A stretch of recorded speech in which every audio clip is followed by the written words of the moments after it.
سلام به فالوورای عزیزم.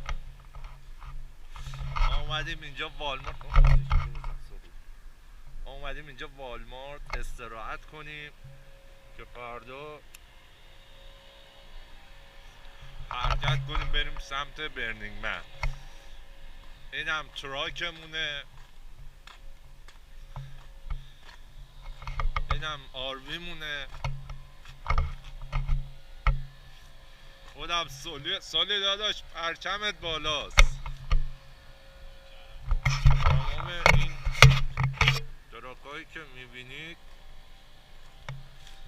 این برم که هستن اینا همه میخوان برن برنینگمن، همون جایی که ما داریم میریم. به این صورت دیگه خیلی لحیم، امرو گاییده شدیم، حالا ببینیم چی میشه دیگه.